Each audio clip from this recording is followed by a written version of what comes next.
Hello বন্ধুরা, আপনাদের এলাকার জেলা শাসক অফিস মানে এক কথায় আমরা যেটা চিনি ডিএম অফিস নামে ডিস্ট্রিক্ট ম্যাজিস্ট্রেট যেটা বলা হয়, এই ডিস্ট্রিক্ট ম্যাজিস্ট্রেট বাংলায় যাকে বলা হয় জেলা শাসক অফিস, সেই অফিসে কর্মী নিয়োগের একটি নতুন চাকরির বিজ্ঞপ্তি এই মুহূর্তে প্রকাশিত হলো, যেটা কিন্তু আপনারা রূপশ্রী প্রকল্পে এই কাজটি আপনারা পেয়ে যাচ্ছেন।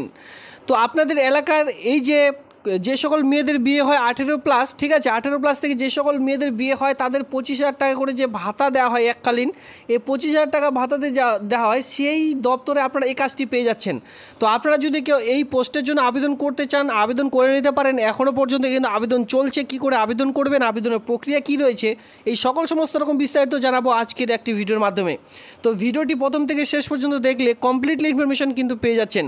সাথে আপনারা এই চ্যানেলটি যারা এখনও পর্যন্ত সাবস্ক্রাইব করেনি অবশ্যই সাবস্ক্রাইব করে দিয়ে সঙ্গে থাকবেন এমনই নিত্য নতুন ভিডিও সবার আগে দেখবার জন্য। তো আমি সবার প্রথমে চলে আসবো যে সকল মেন পয়েন্টগুলি রয়েছে। আপনারা এই কাজটি পেয়ে যাচ্ছেন আপনাদের এলাকায় DM office, district magistrate and collector office, যেটা আমরা জেলা শাসক অফিস নামে চিনি।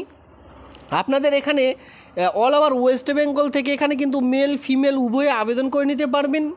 আর এর সঙ্গে বলে রাখি, এখানে কিন্তু আপনাদের যে আবেদনের যোগ্যতা সবার প্রথমে 18+ বয়স হতে হবে। আর ঊর্ধ্বতম যে বয়সের সীমা সেটা কিন্তু 40 বছর রাখা হয়েছে। সেক্ষেত্রে এসসি এবং যদি এসটি হয়ে থাকেন বয়সের 5 বছর, ওবিসিরা বয়সে 3 বছরের ছাড়, সেই ছাড়টি কিন্তু এখানে অবশ্যই আপনারা পেয়ে যাচ্ছেন। সঙ্গে আবেদন করতে হবে পুরোপুরি অফলাইনের মাধ্যমে। কি করে আবেদন করবেন, এর সঙ্গে কোথায় কোন অ্যাড্রেসে আপনাদের আবেদনপত্রটি ফিল আপ করে জমা করতে হবে, সমস্ত রকম থাকছে একটি ভিডিওর মাধ্যমে।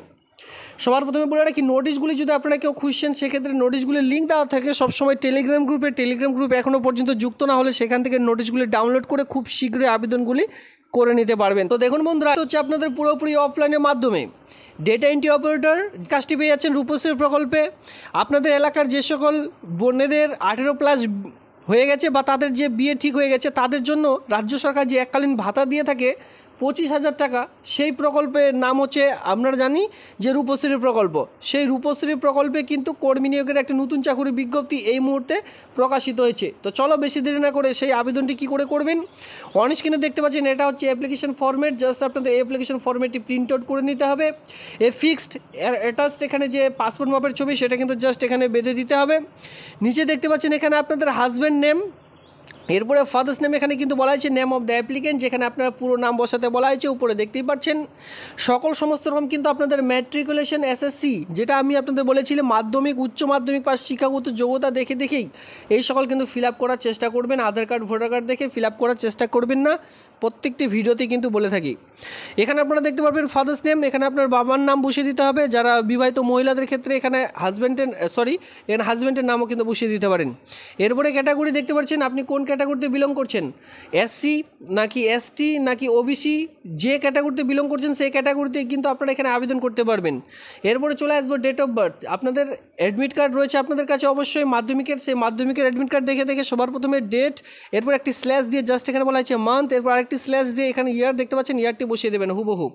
এরপরে নিচে দেখতে পাবেন এজেশন 1/1/2024 অনুযায়ী টোটাল বয়স কত সেই বয়সটি এখানে বসিয়ে দিতে হবে। ডিটেলস এখানে দেখতে পাচ্ছেন ভিলেজ, এখানে আপনাদের ভিলেজের নাম মানে আপনার গ্রামের নাম, এরপর আপনার পোস্ট অফিস, আপনি কোন ব্লকের আন্ডারে বসবাস করছেন, আপনার পুলিশ স্টেশন, আপনার ডিস্ট্রিক্ট, আপনার পিনকোড, আপনার স্টেট, এর সঙ্গে আপনার গুরুত্বপূর্ণ মোবাইল নাম্বারটি এখানে কিন্তু বসিয়ে দিতে বলা হয়েছে, যেটা আপনাদের জন্য খুবই গুরুত্বপূর্ণ। নিচে দেখতে পাচ্ছেন ইমেল আইডি। এই অফলাইনে ফরম্যাটের জন্য বিশেষ করে যেটা খুবই গুরুত্বপূর্ণ সেটা হচ্ছে মোবাইল নম্বর এবং ইমেল আইডি। এই সকল লিখিত পরীক্ষা পরবর্তীতে যে আপনারা লিখিত পরীক্ষা দিবেন বা ওয়াক এন্ড ইন্টারভিউ দিতে যাবেন সেটা কী করে বুঝবেন, এই সকল ইমেল আইডি অথবা মোবাইল নাম্বারের মাধ্যমে কিন্তু আপনাদের পরবর্তীতে জানিয়ে দেওয়া হয়। সেক্ষেত্রে সেটা কিন্তু আপনাদের খুবই দেখে শুনে বুঝে বসাতে হবে। আর ইমেল আইডি যেহেতু সবকটি স্মল লেটারে হয়ে থাকে সেক্ষেত্রে এখানে কিন্তু আপনারা বড় হাতেরই ফিল আপ করবেন, তাহলে তাদের সুবিধা হবে এই জিমেল আইডিটি টাইপ করতে। এর সঙ্গে দেখুন এখানে কি বলা রয়েছে, যে এখানে বলা হয়েছে ইপিক নাম্বার, ঠিক আছে, অ্যাসেম্বলি অনুযায়ী আপনাদের ইপিক কার্ড নাম্বার মানে ভোটার কার্ড এখানে কিন্তু বাধ্যতামূলক ভোটার কার্ড এখানে লাগছে। এর সঙ্গে দেখুন আপনার সেক্স মেল না ফিমেল, আপনি কোন ক্যাটাগরিতে বিলং করছেন, যদি মেল হয়ে থাকেন মেলের ঘরে ক্লিক করবেন। রিলিজন হিন্দু ধর্ম, হিন্দু মুসলিম জৈন শিখ যেটা হয় সেটা আপনারা বসিয়ে দেবেন। পরবর্তীতে দেখতে পাচ্ছেন ন্যাশনালিটি, এখানে আপনাদের ইন্ডিয়ান বসাতে হবে।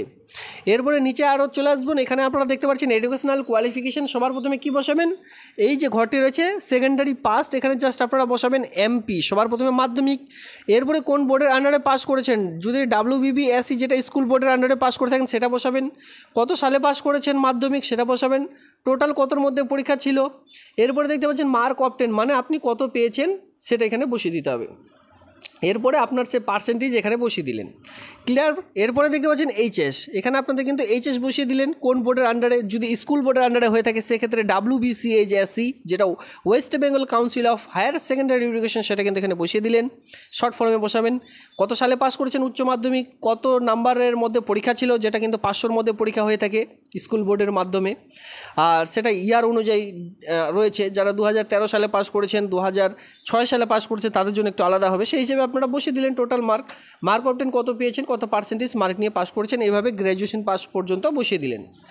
এরপরে কম্পিউটার নলেজ, আপনারা সকলেই জানেন যে এই ডিই ও ডেটা এন্ট্রি অপারেটর পোস্টের জন্য আপনাদের কম্পিউটারের নলেজ বাধ্যতামূলক, অথবা একটি কম্পিউটারের যে 6 মান্থের কম্পিউটার সার্টিফিকেট সেটা কিন্তু খুবই বাধ্যতামূলক।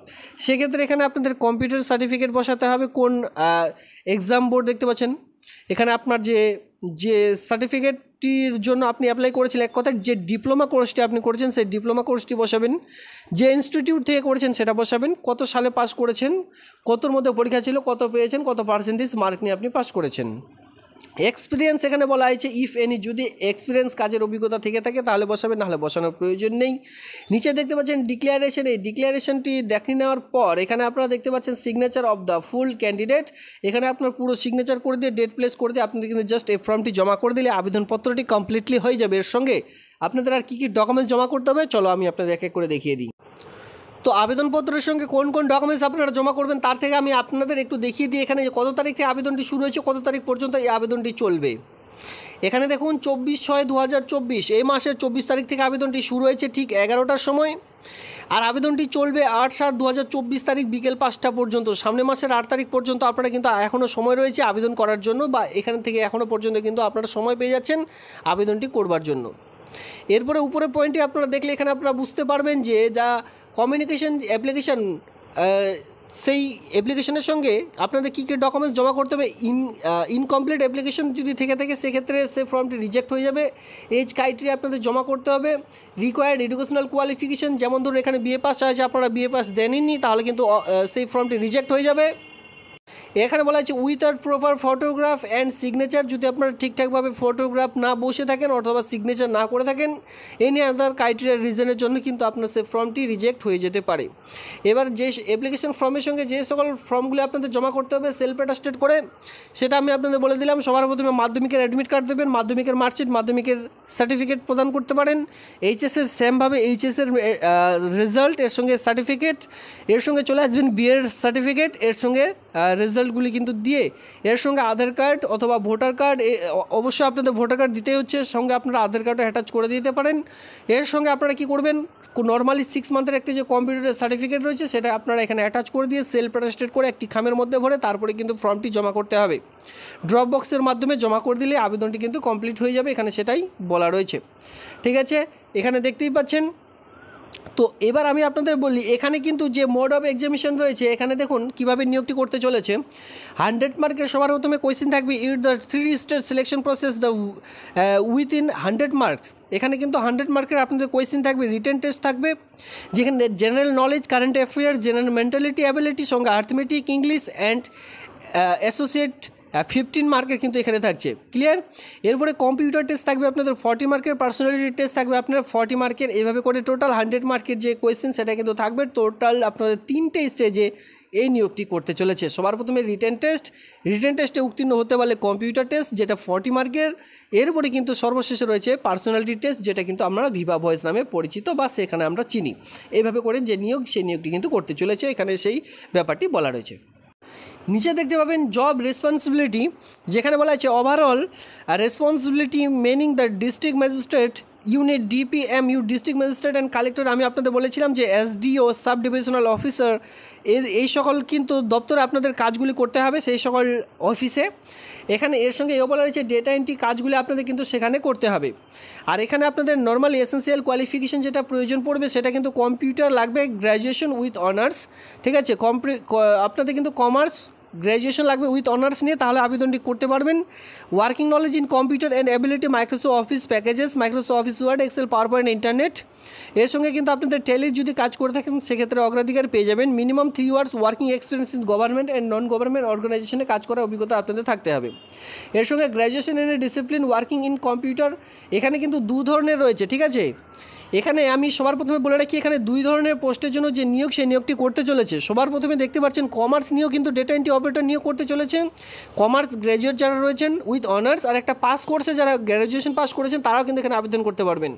এখানে কিন্তু 2 ধরনের ক্রাইটেরিয়া আপনারা দেখতে পাচ্ছেন। যারা গ্র্যাজুয়েশন করেছেন শুধুমাত্র যে কোনো স্ট্রিম নিয়ে তারাও আবেদন করতে পারবেন। সঙ্গে Microsoft office word, excel, power point, internet এই সকলের আপনাদের কাজ জানতে হবে। মিনিমাম ওয়ার্কিং আপনাদের কিন্তু 1 বছরের কাজ যে অভিজ্ঞতা সেটা কিন্তু এখানে থাকতে হবে, তাহলে এই আবেদনটি করতে পারবেন। তার জন্য আপনাদের কিন্তু বলা হয়েছে যে আপনাদের জাস্ট আধার কার্ড অথবা ভোটার কার্ড যে কোনো একটি ডকুমেন্টস লাগবে, তাহলে আবেদনটি করা যাবে। সেরকম কোনো রকম বাধ্যমূলক নেই যে বাইরের জেলা থেকে আবেদন করতে পারবেন কিনা, সকল জেলা থেকে আবেদন করতে পারবেন। একটা হচ্ছে ডেটা এন্ট্রি অপারেটর পোস্টের জন্য 11,000 টাকা পার মান্থ যে স্যালারি সেটা কিন্তু পেয়ে যাচ্ছেন। আর একটা হচ্ছে অ্যাকাউন্টেন্ট পোস্টের জন্য যেটা আমি একটু আগে বলে দিলাম 15,000 টাকা পার মান্থ যে স্যালারি সেটা কিন্তু রয়েছে। অ্যাকাউন্টেন্ট পোস্টের জন্য আপনাদের কমার্স গ্র্যাজুয়েশন উইথ অনার্স নিয়ে পাস করতে হবে। তো এই ছিল আজকের ভিডিওটি ভালো লাগলে অবশ্যই ভিডিওতে লাইক করবেন। এমনই নিত্য নতুন ভিডিও সবার আগে দেখবার জন্য চ্যানেলটিকে সাবস্ক্রাইব করে দিয়ে অবশ্যই সঙ্গে থাকবেন। এমনই নিত্য নতুন ভিডিও সবার আগে দেখবার জন্য ধন্যবাদ।